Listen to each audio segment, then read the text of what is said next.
But yesterday in the English Premier League, there was a game that I think shocked everybody. Liverpool went to Old Trafford to play Manchester United, beat them 5-0. Liverpool have played better in their time. In fact, they could have got 7 or 8. The real story here is the implosion of Manchester United, the complete collapse. This was an execution, and to add to the shame of it, really, Paul Pogba, having been on the pitch 15 minutes or so as a substitute, made a shocking tackle on Naby Keita and could have broke his leg. He was sent off with a red card. And even Ronaldo kicked a player on the ground. Really, really unpleasant. Curtis Jones was the player. A young lad playing for Liverpool. He had shown no real aggression towards Ronaldo. But it was really the nature of the defeat, the sort of comprehensive nature of it, and the effect that it might have on Manchester United and their coach, of course, Ole Gunnar Solskjaer, that we're going to talk about. And I'm joined now by John Giles to do exactly that. John, we'll look at other games in due course, but you were at Manchester United for 8 years, I think, won a cup winners' medal in 63 with them. And that year, in fact, United had a poor season and flirted for a while with relegation. But this is a great football club, John. Yesterday, seeing spectators leaving the ground at half-time and streaming away from Old Trafford, there haven't been many days or nights like that in United's history. No, this is one of the low points, Eamon, that's for sure. You know, things haven't been good in recent times. I mean, I know this was a big game for them, and it was a dreadful defeat. But I think the last 4 or 5 games they played, Eamon, they haven't won. You know, they won it against the European team last week when Atalanta, they were 2 down. Yeah. But they lost at Leicester and they lost at other places leading up to this particular game. So, but this is special. Villa beat them at home, for example. Yes. Yeah. They haven't had a good run, but this was taking it to a new low. Yes. Let's put it that way. I mean, this is a big match. Liverpool, always a big game. And it wasn't a question of being beaten, but it was how they were beaten and the actual display, which was very, very poor. Very, very poor indeed. Yeah, and it's worth casting our mind back to last Wednesday, the Atalanta match. They're 2-0 down at half-time. They staged a barnstorming finish, reminiscent of the old Ferguson days. And Ronaldo scored the winner with a few minutes left to play at the Stretford end. After the match and at half-time, Paul Scholes was working for BT. And Scholes was very critical of the team. And afterwards, it was put to him by the anchor, man, well, you slagged your team off at half-time. Now they've won the game. What do you say? And what he said was actually amazing. He said, I stand by every word I said. Atlanta were rubbish. He said, if they play a serious team the way they played against Atalanta last Wednesday, he said, they'll be murdered. There'll be 4 or 5 down at half-time. And that's exactly what happened yesterday. The point I'm trying to make, of course, is about Manchester United, but also about the candour and honesty of Paul Scholes, that even though they won that game, he could see, as the great player that he was, and Ferguson in the past has said he was one of the smartest people on the game. He had the courage to say it, John. He was very good, Eamon. He doesn't express himself very well, but in the language that he used. But he was bang on in what he was saying. Yeah. Actually, Ferdinand didn't back him up on the programme at all. You know, he seemed to be playing the game. But one thing about Scholes, as you say, is his honesty. And Scholes was one of the great players, Eamon, as we know. Yeah. And but no fuss and no bother about him. He just got on with the job on the pitch. He was as he was as a character. Just did the job and did it extremely, extremely well. Never looked for any headlines. Never was flashy in the way he played, and that's the way he speaks about football. Now, most people, I'd say, a lot of people anyway, watching him would get what he was saying. Yes. What he was saying is, why do we have to wait in the second half to pick up from 2 2-0 down against not such a great team, let's put it that way. Yeah. So he said, if we play, and I think he mentioned Liverpool, if we play the way today, the way we play against Liverpool, we get a right hiding. Right. He was bang on. Well, I'll tell you exactly what he said, John. Yeah, go on then. And the circumstances. And I'm indebted to the Irish Times, Ken Early, who actually repeats the quote in his column in the Irish Times this morning. Scholes had hammered United's first half performance at half-time. At full-time, he was confronted with the fact that the stirring comeback had been entertaining and wonderful, but Scholes didn't back down. And here's the quote of Paul Scholes. The first half really worried me. People are going to say I'm miserable. I'd probably get slagged off by United fans. I looked at that game thinking about Liverpool on Sunday. In that first half, United were all over the place. They were disjointed. They had the two midfield players playing on their own. Now, if you do that against Manchester City or Liverpool, at half-time, it'll be 3 or 4-0. You'll be out of the game and you're not coming back, end quote. As I say, I thank the Irish Times and Ken Early for that precise quote. Two things. He was spot on. He even got the score. But also, it takes courage when you're a former Manchester United player who lives in Manchester, incidentally, and a real Manchester boy, to have the courage of your convictions to do analysis in that way. Yeah.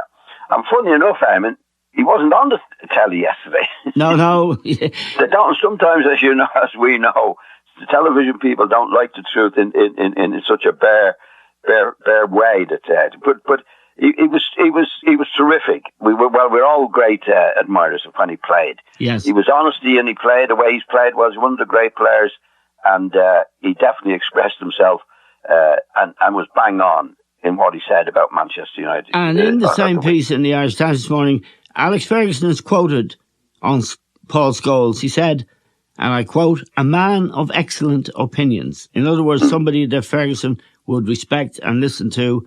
The net point here is, apart from Paul Scholes' rigour and courage, is about Ole Gunnar Solskjaer and the way the team is playing. Now, they set up, if we look at their record, John, they have an amazing record away from home. They've only lost one, I think, of 22 games. I think that was at Leicester last week. I think that's down to the fact that they are essentially a counter-attacking team. They sit deep. There's no problem to them. And they have Fernandes. They have Ronaldo. They have Mason Greenwood. And, you know, they can hurt teams on the counter. They've got pace and ability. Marcus Rashford is another player. And before the game yesterday, Solskjaer said, the thing we have to do today is get on the front foot. Now, you can't be a counter-attacking team on the front foot, John. Well, you can, I don't think he's able for the job, Eamon. No. We can talk about it. You know, I don't think he's able for the job. And he can say all these things at the match and after the match. They don't mean anything. We've got to get on the front foot and all this carry on. Yeah. But you just got to go and play.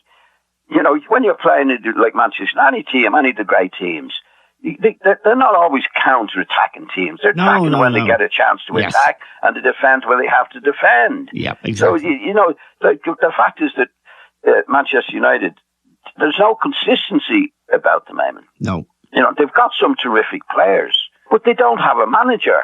No. And, you know, that was illustrated by a couple of incidents. One particularly, early in the game, the ball was at Alisson's feet, goalkeeper had it, and Fernandes raced towards Alisson to put the press on, and there was huge acres of space behind Fernandes because no one went up and supported him. Because if you press, everyone's got to press. So Alisson just played the ball around him. Next thing, the ball was in the back of the net. And the other thing about Fernandes, he had a great chance, John, in the 4th minute, one-on-one with Alisson, and he blazed it over the bar in panic. Now, this guy has done well since he's been there, but in the big games he hasn't.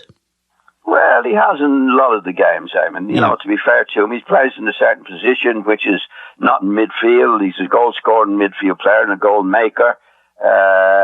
I wouldn't point the finger at him that much. I mean, yeah. You have to go back to the situation that Manchester United in, Eamon. Yeah. They don't have a Klopp or a Guardiola. No. Or a Tuchel. No. They don't have a manager, Eamon. Yeah. Yes. Now, if you go back to last the weekend, where they had the tough game, they didn't do well. I read in the paper afterwards, Ronaldo had to say, Fernandes had to say, this is after the match. Yeah. Eamon. You know what I mean? Now, yeah. In my opinion, I was very lucky. I played with great managers, Busby and Don Revie. They had to say, yes. You know from playing football, Eamon, every player has their opinion. Yeah. And a lot of the opinions are biased on what they did or didn't do in the match themselves. Yes. And when you don't have a manager to put all that down, somebody say, well, I think this, I think that, and it's usually something to do with themselves. Yeah. The manager can say, hold on, I'm in charge here. I'll say what I want to say here. Yeah. That's what the great managers do. And what the great managers do, Eamon, they go from match to match where they learn something from it, put it right, things that went wrong, put it right, and then the more matches they have, the more things they put right. Yeah. I don't see that with Solskjaer. No, I think not he at goes all. from match to match, changes the team, go out and play. Sometimes it's right, sometimes it's not right. You don't have the consistency that's needed to be a top manager and a top team. Absolutely. Now, one thing he was consistent about, the team that started the match against Liverpool, John, was the same team that started the match against Atalanta on Wednesday. And I'd just like to explore a bit of that with you, John. McTominay and Fred in midfield, really only as a two, because Fernandes was getting forward.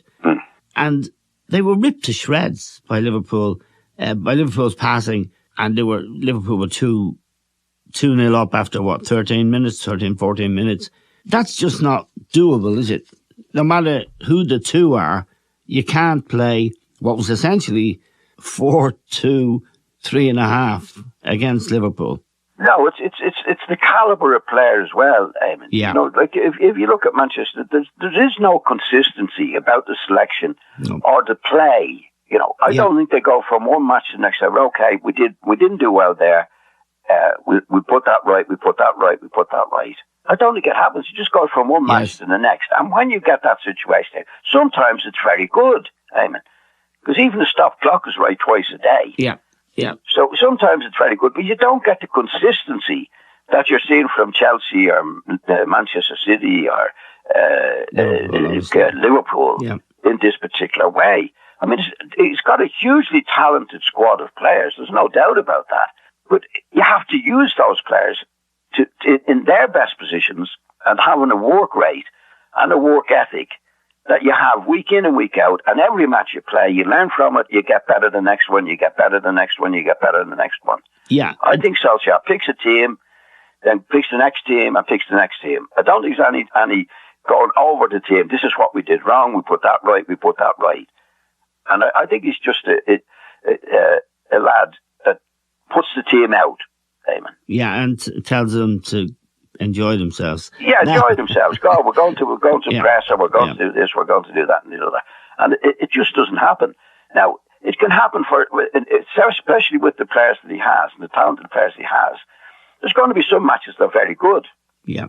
But the next match he's playing, there's not going to be any consistency in what they're doing or what they're trying to do. And then you hit a game like you did yesterday against a top team, and it can be totally exposed in the 90 minutes, which it was. Yeah, I mean, the Jota's goal, which Alexander-Arnold delivered a beautiful cross, very crisp. There was a mix-up between Maguire and Shaw, and it was almost comic. And I would blame Shaw, as it happens, the player who's behind and can see the whole picture. But anyway, leave that aside. Maguire and Shaw, John, were two of the outstanding successful players for England in the Euros in the summer. In other words, it underlines the fact that you're making, or the comment you're making about the players. Well, he has got Maguire, he has got Shaw. They're both very good players, but they look, in that particular instance, they looked confused. But I mean, I looked at that goal again yesterday. I was trying to do a bit of analysis on it, and there was more than them involved in it. There was a lot. The right back was out of position, didn't get back. McTominay was near one of the players, let him go. And they obviously made mistakes between them, there's no doubt. But there was lots of other players not doing the right thing, or certainly doing the wrong thing in a couple of the goals. Yeah, well, Wan-Bissaka, the right back, was actually jogging back exactly at the edge of the box. Yeah, and McTominay was near the player that scored, and he let him go. So it's not only just one or two players; it went through the whole team, and that's what happens. Eamon. That's what, if a team is not organised and you're not drilled, no matter how good they are, that's what's going to happen. It's not going to happen in every match, because you get away with it, and you can get away with lots of things. But if you keep making the mistakes that Manchester United were doing yesterday, it's going to tell on you, especially when you come against a top team. Now, John, Old Trafford is a huge place. The pitch is big. The stadium is awesome. And even in your day, it was awesome. 63,000. I'll never forget the nights in there, the days in there. That stadium was always packed. For those players yesterday, you've been in that situation. In 63, the year you won the FA Cup, United were down in the bottom half of the table, and at times relegation wasn't out of the question, was it? No, it was in the question in a big way, Eamon. Yeah. It was. That was the year of the bad winter. Yes, that's right. The froze. There was a 3-month freeze. Yeah. Yeah, at that particular time. And Dennis Law had signed, actually, that particular year. And we had definitely had some bad results. And we had played a huge match at Main Road, actually, against Manchester City, because they were in the relegation zone as well. Yeah. And I think we got a draw or a win to put us away from City. We went after that. By the time we actually won the cup that year. Yeah. So by the end of by the last 2 or 3 matches, we were safe. But we were definitely in the relegation battle at one stage, quite late on in the season. Right. Yeah. With a star-studded team, Eamon. Yeah. Bobby Charlton, you. Oh, Bobby, and then Paddy Creran and Dennis Law. And we went on to, actually, we played Leicester in the cup that particular year. And Leicester were a team finished 3rd or 4th in the league that year. And well favourites. And the team clicked on the day, Eamon. Yes, I was there. 3-1 Manchester United, and you played well. And they were a very good team. Frank McClintock, Gordon Banks, all kinds of really top players. The point I want to make, though, is to kind of understand the Manchester United story now. That pitch can be a lonely place, too, for a player who feels isolated. One of the things, we've all played for bad managers, one of the things from a player's perspective is you feel lonely, don't you? You feel alone and you feel exposed. Like a lad like McTominay, for example, he's not a bad player, but he's totally out of his depth. Well, yeah, but he should be protected with players around him, Eamon. And if you've got a good organised team, then that helps. Everybody helps each other.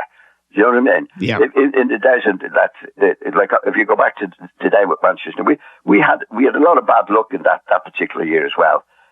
Anyway, but we finished well, and the team then went on the next season to finish second in the league. Yes. It wasn't like it is now. This was Matt Busby who didn't panic. There were certain things done. The team didn't play well for a period in his particular time, but picked it up. But actually went on to win the cup, and then went on from strength to strength after that. We didn't have any of the disasters, Eamon, in that season that Manchester United are having now. Let me ask you again about Pogba. He came on as a sub. This player who cost a record signing fee, 90 million euros or thereabouts, who has been offered a 400,000 euro a week contract, or maybe pounds actually, and he's refusing to sign it. He's a free agent in January. He came on for I think it was the 5th goal or the 4th goal. He was dispossessed by Henderson in midfield and lost the ball, didn't fight to get it back. Henderson won it off him and played a divine ball through for Mo Salah with the outside of his right foot to score. That was one of Pogba's contributions. The second one then was to go over the top of the ball, to Naby Keita.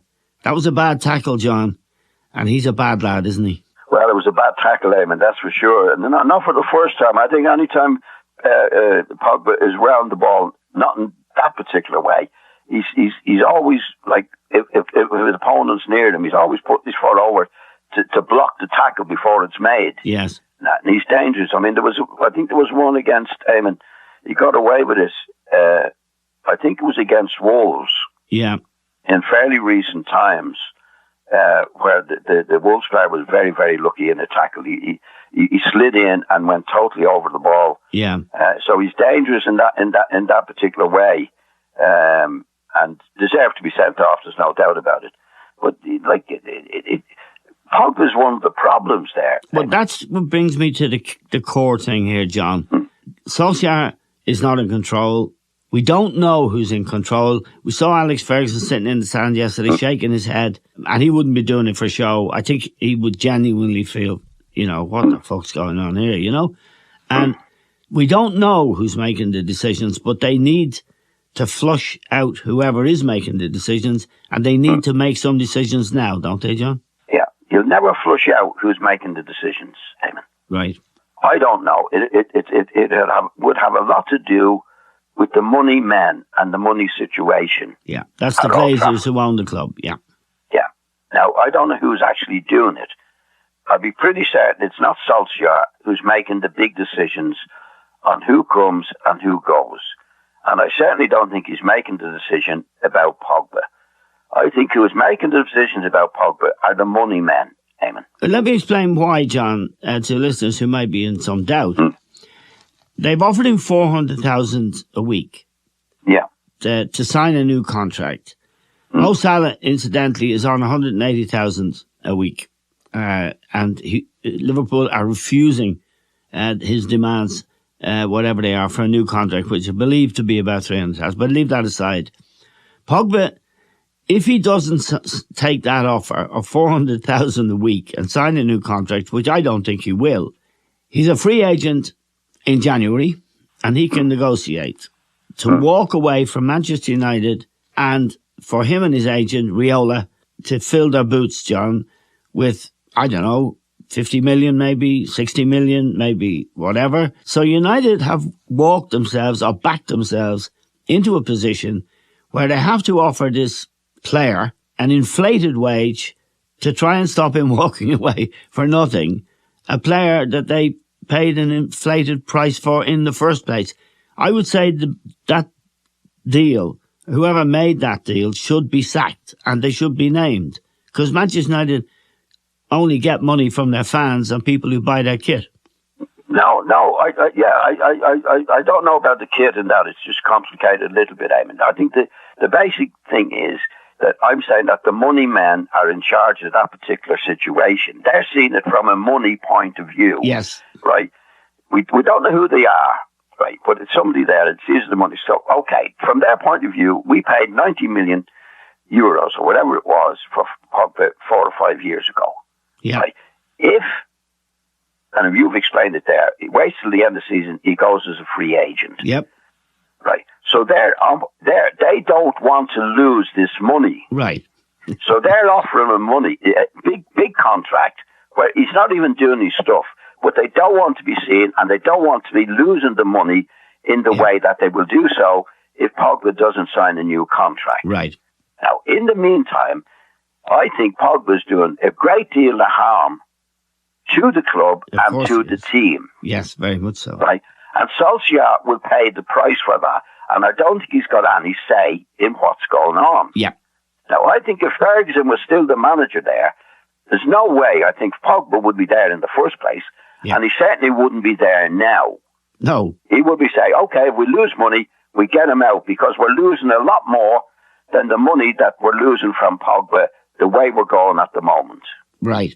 Just to sum up, John, there's no way Solskjaer can survive this. He said at the end of the game he wasn't going to resign. He said, I'm not going to resign now when I'm so close to getting this team doing what I want. So he's not going anywhere voluntarily. The club is in bad shape, John. It's been in bad shape before, and at one stage was relegated, which I never thought we'd see, I think under Tommy Docherty, to the second division, which was very serious stuff. It's not good, is it? You were there as a player, a proper player. I was there as a kid for 5 years. And people say, well, you're biased. We're not biased against Manchester United because Manchester United is one of the great football clubs in the world. And it isn't nice to see this stuff, is it? No, it's badly wrong. It's self-inflicted, Eamon. Yep. That's the problem. I mean, Solskjaer's bound to say, "Well, no, I think we're getting it right and we're staying on," because he doesn't want to be sacked, yep. And I can understand it from his point of view. But I think he took the job under certain conditions, Eamon, which is leading to what's happening now. Yep. And he doesn't have control over it. There's people there that we don't know are controlling this situation. Yep. Right, and it's not Solskjaer. Okay. It's definitely not Solskjaer, but he's the man that would pay the price, Eamon, if the price is getting sacked. Yeah. You know, that's the problem, because he's the one in charge. Now, to be fair to this situation, Eamon, he has signed on for it. Yeah. Yeah. Yeah. You know what I mean? I think the conditions that he has now are the conditions he agreed to. Yeah. Okay, enough of them. David Moyes was the first man in after Alex Ferguson.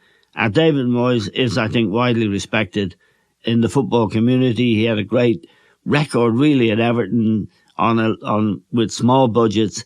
And his West Ham team, a club that sacked him and brought him back, are now fourth in the table, which is nice to see, isn't it? Yeah. It's as nice to see David Moyes do so well. And they're 6 points clear in their Europa League group, so they're going to be in the knockout stages of that competition. He's done a really good job, John, and that's a happy story. And he'll be looking at Manchester United and he'll be wondering, because he only got 7 months. I don't think he was ready for the Manchester United job, Eamon. Yeah. I think he did a big job at Everton, there's no doubt about that. But they didn't give him a chance either. No. You know what I mean? They sacked him within whatever it was. Yeah, 7 or 8 months. A lot of months, matches by the end of the season. They made a decision that he's not going to do it, and he was out. But he did a terrific job at Everton, and I think he's done a top job, really top job at West Ham at the moment. Yeah. They're a very, very good team, a team that he took over that we're going nowhere, absolutely nowhere. And that's what good managers do, Eamon.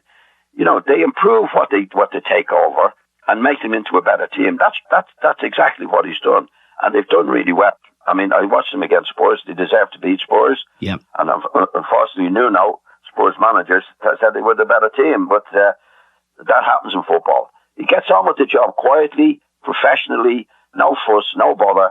He has the team playing well. They know exactly what they're doing. Every player on the pitch looks like they know exactly what they're doing and what he wants from them. That's good management. Yeah, and he's changed the culture there.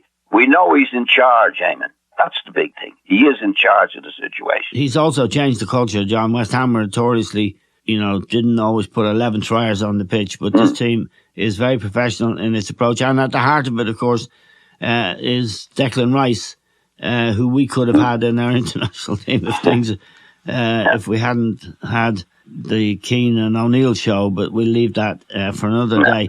No, the thing with Moyes, Eamon, we know looking at them, they've improved since he's got there. Yeah. He's in charge of the situation. Yeah.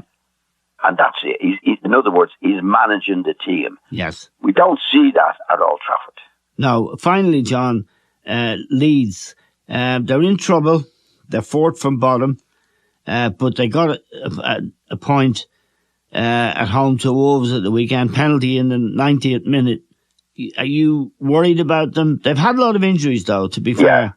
Yeah, they had, Eamon. They don't have a big squad, Eamon. They don't have a big squad, and they've got 4 injuries to the first team players at the moment. Yeah. So I still think they'll be okay. I think they got a good point at the weekend, and they introduced a player called Joe Gelhardt. Yes. They got him from Wigan, I think, last year. I think he's a Liverpool lad. Yeah. Who looks a player, Eamon. Right. He got the penalty for them. Now, I only saw a little bit of him, but he looks a player. Well, there's 2 players with Wolves.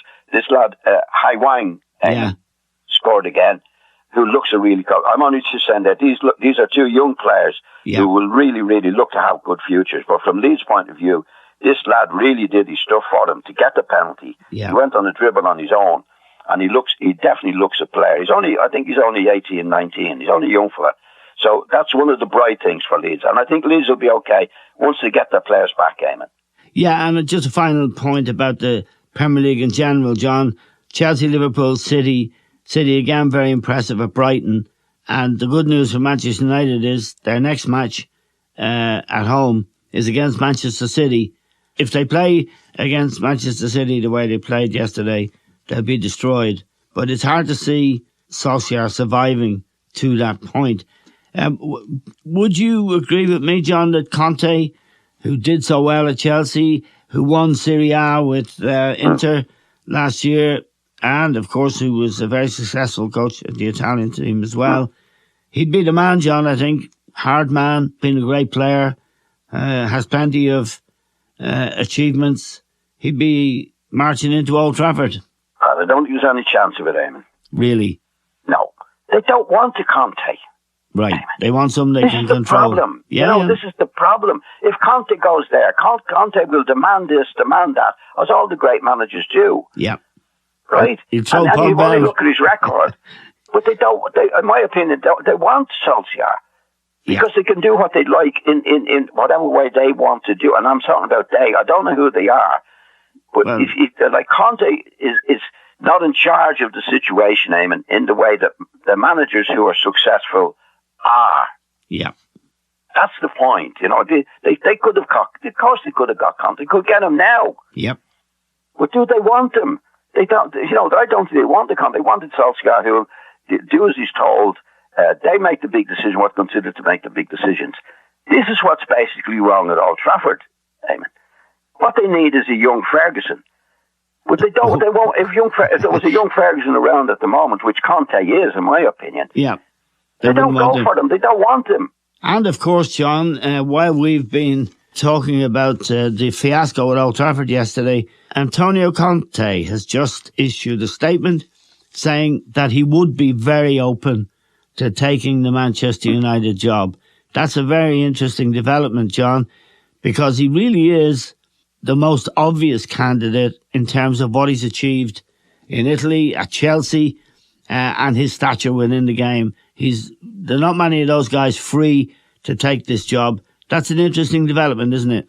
It's a huge development, Damon. If they have now the courage to go and do it. Yes. This guy is a proven guy. Yeah. And what they should do is get him in and say, right, okay, what do you want to do? This is your budget. What way do you want to spend it? Yeah. Right. That's what should happen anyway. Now, they've tried it the opposite way, which is getting Solskjaer in, and they've been in control of, in my opinion, the buying and selling and the players, which is 90% of the job. Now, I think if they want to do what's best for Manchester United, they would go out tomorrow and get this guy in, ask him what he needs, and let him get on with the job. Okay, John, thank you very much for joining us on the programme this morning. We're very grateful to John, of course, as we always are.